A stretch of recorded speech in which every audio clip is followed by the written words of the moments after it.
আমরা দেখছি যে যেই সংস্কারের জন্য যেই নতুন বাংলাদেশের জন্য বাংলাদেশে প্রায় 2000 আমাদের ভাই বোনেরা শহীদ হয়েছেন, প্রায় 30,000 আমাদের সহযোদ্ধারা আহত হয়েছেন, কেউ হাত হারিয়েছেন, পা হারিয়েছেন, চোখ হারিয়েছেন।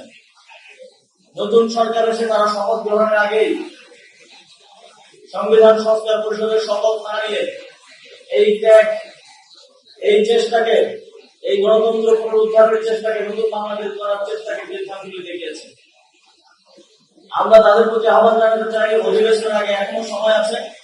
আপনারা সংবিধান সংস্কার পরিষদের শপথ দিয়ে আপনারা প্রমাণ করুন যে আপনারা বাংলাদেশের জনগণের পক্ষে, এবং গণভোটে যে 70% জনগণ বিপুল ভোটে হ্যাঁ ভোটকে জয়ী করেছে, তাদের প্রতি সম্মান রেখে তাদের সাথে প্রতারণার আশ্রয় না নিয়ে আপনাদেরকে আমাদের আহ্বান থাকে, আপনারা সংবিধান সংস্কার পরিষদের শপথ গ্রহণ করবেন।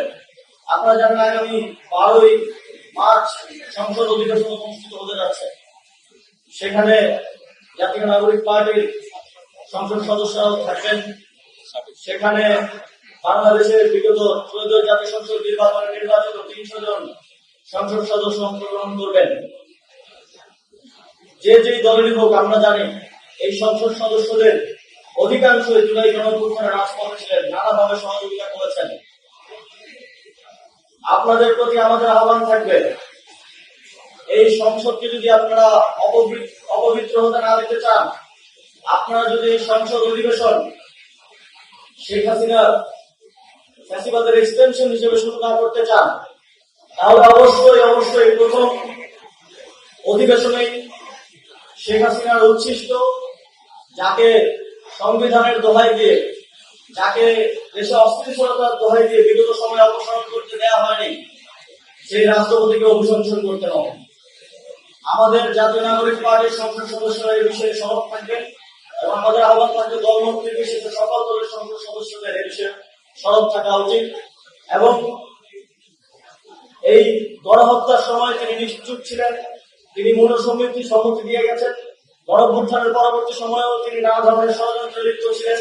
সর্বশেষ তার একটি সাক্ষাৎকারে আমরা দেখেছি কিভাবে এখানে গণঅভ্যুত্থান বিরোধী শক্তির সাথে তিনি আঘাত করে চলেছেন। এই আঘাত করার সুযোগ আর তাকে দেওয়া উচিত না। তার বক্তব্যের মধ্য দিয়ে যদি এই সংসদ অধিবেশন শুরু হয় এবং এই সংসদ যাত্রা শুরু করে, আমরা এই সংসদকে কলঙ্কিত এবং অপবিত্র বলে, এবং এই সংসদ সদস্যদের দেশের প্রতি কমিটমেন্টকে প্রশ্নবিদ্ধ বলে দেশের জনগণ চিহ্নিত করবে। এবং আপনাদেরকে আপনাদের জন্যই এই রাষ্ট্রপতিকে অভিনন্দনের মধ্য দিয়ে নতুন করে পবিত্রভাবে যাত্রা শুরু করতে হবে, এটা আমরা মনে করি এবং বাংলাদেশের জনগণ মনে করে।